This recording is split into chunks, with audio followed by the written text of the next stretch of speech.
Ça ne vous a certainement pas échappé, le mois dernier, le projet Celestia annonçait un airdrop qui a fait pas mal de bruit au sein de la communauté. Et cette semaine était justement marquée par le lancement officiel du mainnet de Celestia, un événement qui s'est accompagné par la distribution des tokens aux heureux élus. Mais concrètement, qu'est-ce que c'est que Celestia? Est-ce que c'est un énième projet avec un gros budget marketing ou est-ce qu'il propose réellement quelque chose d'intéressant? Qu'est-ce qui se cache sous le capot de Celestia et surtout, à quoi sert le token TIA? Eh bien, c'est ce que nous allons voir ensemble dans cette vidéo. Bonjour à tous et bienvenue dans cette nouvelle vidéo sur la chaîne YouTube de Cryptost. Comme vous l'avez vu avec le titre et comme je l'ai expliqué en introduction, aujourd'hui nous allons découvrir ensemble ce qu'est Celestia, quel est cet écosystème, quelle est cette technologie, quelle est l'ambition de ce projet, également qui est derrière ce projet, quels sont les partenaires. Et avant de terminer, on parlera évidemment du token TIA, de son utilité et de ses tokenomics.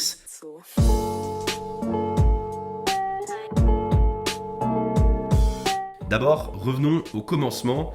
Celestia voit le jour en 2019 lorsque son fondateur, Mustapha Albassam, publie le livre blanc de Lazy Ledger, qui est en fait l'ancien nom de Celestia.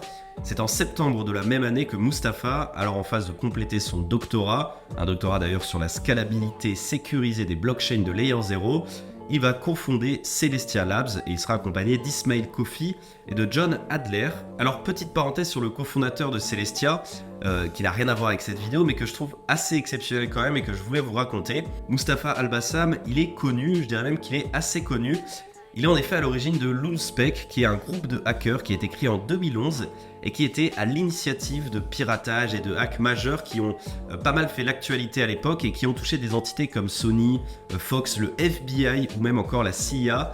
Alors cette affaire, évidemment, comme je vous le disais, elle a fait scandale dans la presse. Et lui, il était âgé de 16 ans en 2011 et il a été arrêté par la police londonienne. Et il a été condamné à une peine de 20 mois avec sursis. Alors outre ce passage qui démontre quand même ses qualités techniques, les qualités techniques de Mustapha, il a également cofondé Chainspace, qui est une entreprise dont le but c'est de faciliter la création des smart contracts. Et cette entreprise, elle a plus tard été rachetée par Facebook dans le cadre du projet Diem. Bon bref, voilà, c'était cette anecdote. Revenons au sujet principal de cette vidéo. Après le lancement en 2019, Mustapha s'entoure de profils assez expérimentés, notamment un ancien ingénieur de Consensus, qui est la société derrière MetaMask, et du cofondateur de Harmony, qui est une autre blockchain à smart contract assez connue.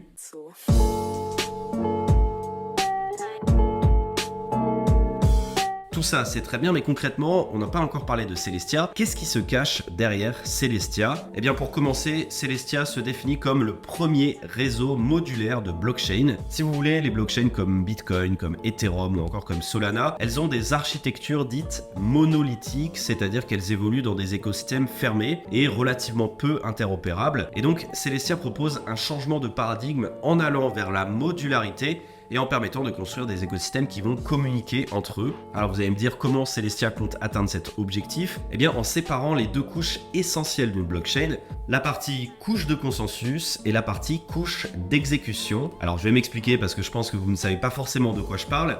Concrètement, la couche de consensus, comme son nom l'indique, c'est la couche où le consensus est réalisé. Lorsqu'un nouveau bloc est créé, les nœuds doivent s'accorder sur la validité du contenu de ce bloc et donc du nouvel état de la blockchain. Alors il existe plusieurs mécanismes de consensus que vous connaissez très bien. Il y a le proof of work, le proof of stake ou encore le proof of history. Et la couche d'exécution, c'est en quelque sorte celle avec laquelle vous allez interagir en tant qu'utilisateur. Lorsque n'importe quel smart contract est utilisé ou qu'une transaction est effectuée sur une blockchain, eh bien c'est la couche d'exécution qui s'en charge.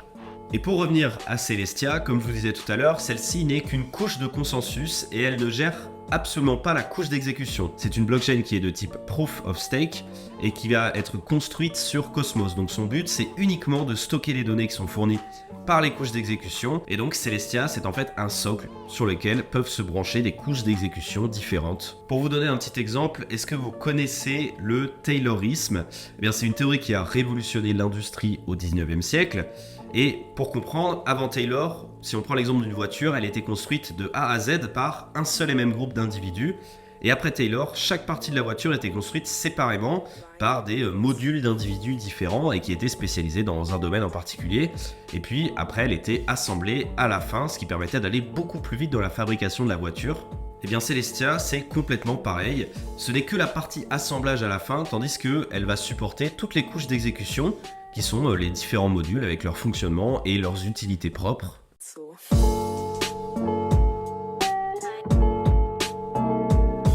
Alors j'imagine qu'en écoutant la première partie de cette vidéo, vous êtes certainement demandé pourquoi est-ce que Celestia cherche la modularité?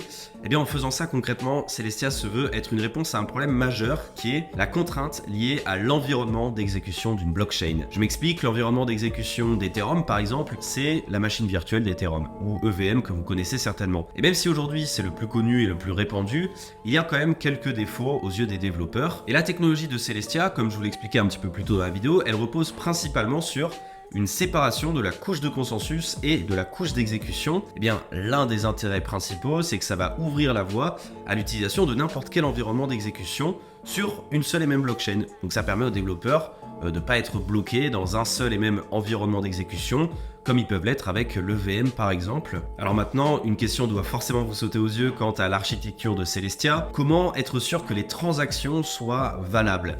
Et oui, parce que le modèle de Celestia, il repose encore une fois sur le fait qu'il y ait une seule et unique couche de consensus qui va garantir la sécurité de toutes les couches d'exécution qu'elle va supporter, et qui peuvent être parfois totalement différentes bien entendu. Et bien la réponse, elle est simplement dans la vision de Celestia. Pour le comprendre, il faut d'abord qu'on réponde à la question suivante: comment la validation des transactions fonctionne dans une blockchain classique ou une blockchain dite monolithique? Eh bien c'est l'environnement d'exécution qui va jouer le rôle de la police, c'est-à-dire que chaque transaction est exécutée soit par le mineur, soit par le validateur, et par tous les nœuds du réseau dans l'environnement d'exécution. Et comme je vous l'expliquais tout à l'heure, et je vais le répéter encore une fois, Celestia, ça n'est qu'une couche de consensus. Et donc, ce seront tous les environnements d'exécution qui vont venir se construire sur Celestia qui vont valider eux-mêmes les transactions. Et donc, Celestia finalement ne va jouer que le rôle d'une base de données qui sera accessible et sécurisée. Et en parlant de base de données, il y a un élément dont on n'a pas encore parlé et qui caractérise pas mal Celestia, c'est le Data Availability Sampling, que je vais résumer à DAS dans cette vidéo, ce sera beaucoup plus simple, et que vous pouvez traduire si vous le voulez en français par échantillonnage de la disponibilité des données. Encore une fois, pour comprendre ce que c'est que le DAS, revenons sur une blockchain plus classique ou une blockchain monolithique que vous connaissez peut-être un petit peu mieux. Et bien dans ces cas-là, chaque nœud doit revérifier toutes les transactions du bloc.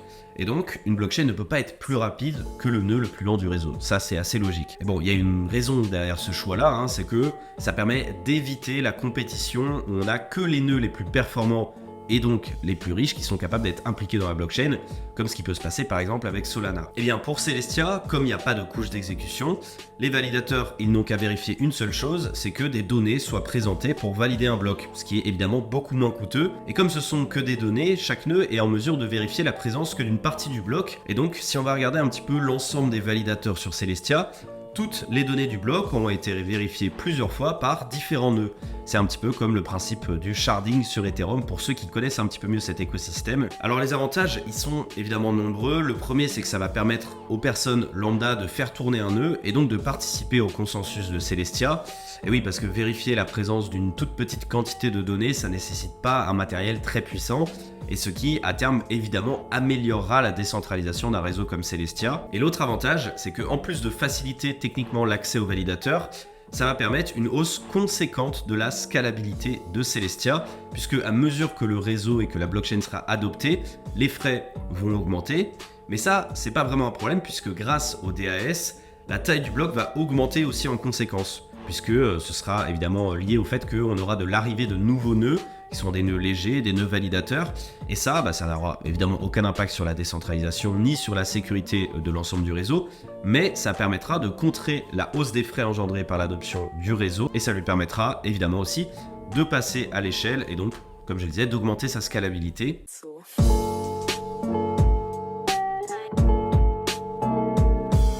Alors maintenant, on a parlé du token TIA tout à l'heure, puisque, comme je vous le disais en début de vidéo, il y a eu un airdrop cette semaine de tokens. Alors regardons un petit peu quelles sont ses utilités et commençons d'abord avec les tokenomics du token, puisque c'est la partie qui fait le plus débat au sein de la communauté. La quantité totale de tokens TIA est limitée à 1 milliard de tokens, et alors on se parle, seuls 6% d'entre eux ont été libérés lors de l'airdrop. Concrètement, la distribution se fait de la manière suivante: il y a eu 20% qui ont été alloués au public, à la communauté, donc via ce fameux airdrop.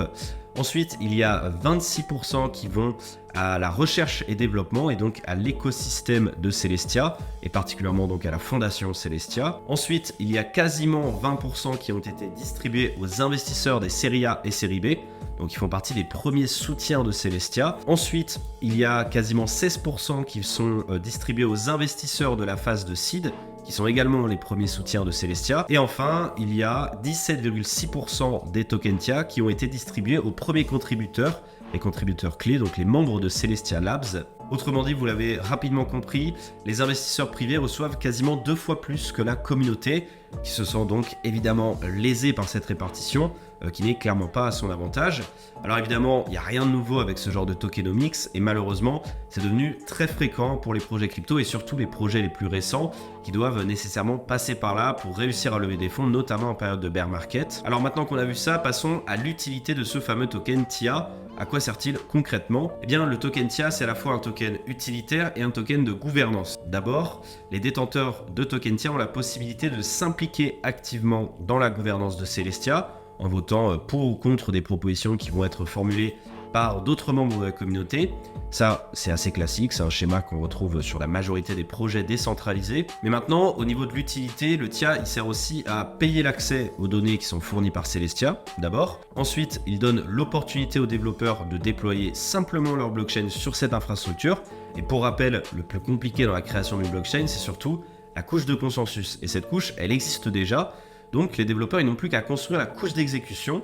Et le TIA, il peut devenir la monnaie native de ces réseaux et ça permet aux développeurs de pouvoir se concentrer seulement sur les aspects les plus importants de leur projet. Enfin, et c'est la dernière partie qui pourrait vous intéresser, Celestia s'appuie sur un système de consensus qui est basé sur la Proof of Stake.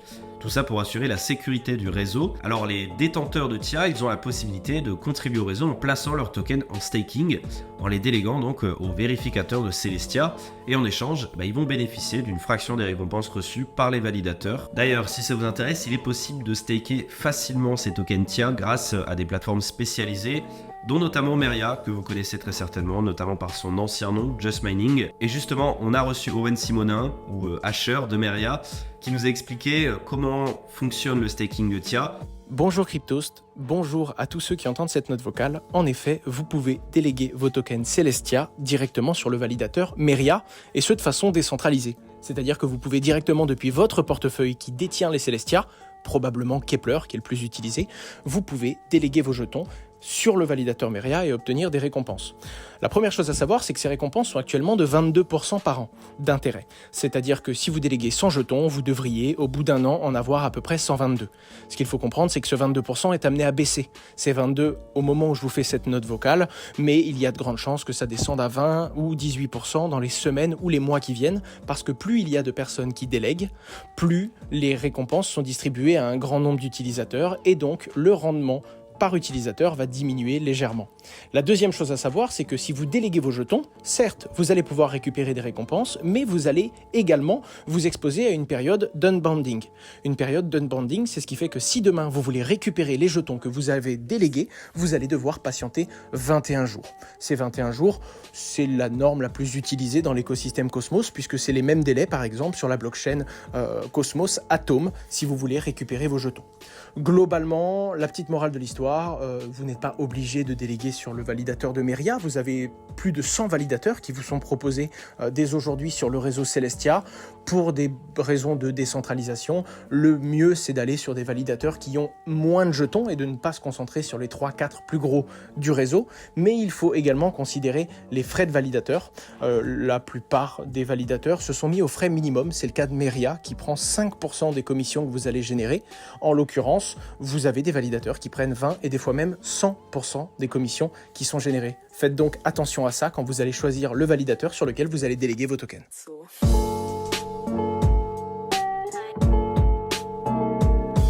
En conclusion, Celestia, de par son architecture et sa vision, représente un renouveau profond dans le monde de la blockchain. Alors que toutes ces blockchains étaient monolithiques, c'est-à-dire qu'elles devaient se charger de toutes les couches, allant du consensus à l'exécution, et bien maintenant c'est plus forcément obligatoire grâce notamment à Celestia. Et oui, Celestia c'est la première blockchain du genre à avoir fait le choix de la modularité. Et donc les couches d'exécution, les couches de consensus et la couche de stockage de données sont séparées. Celestia ne va développer que les 2 dernières et va laisser le choix de l'environnement d'exécution aux autres projets. Alors vous l'avez compris et c'est indéniable, Celestia propose une innovation technologique extrêmement importante, mais dans l'écosystème des cryptos, il y a de nombreux projets qui proposaient une réelle innovation technologique, mais qui malheureusement ont échoué et pour plusieurs raisons. Soit ils se sont confrontés à un marché qui n'était pas mature, soit ils n'ont tout simplement pas trouvé leur public, ou alors ils n'ont pas mené une bonne stratégie de marketing. Les raisons peuvent être très nombreuses. Aujourd'hui, la réalité, c'est que le nerf de la guerre, c'est de trouver des utilisateurs. Et pour Celestia, étant donné que ça n'est pas une couche d'exécution, vous, en tant qu'utilisateur, vous n'allez jamais interagir avec cette blockchain directement.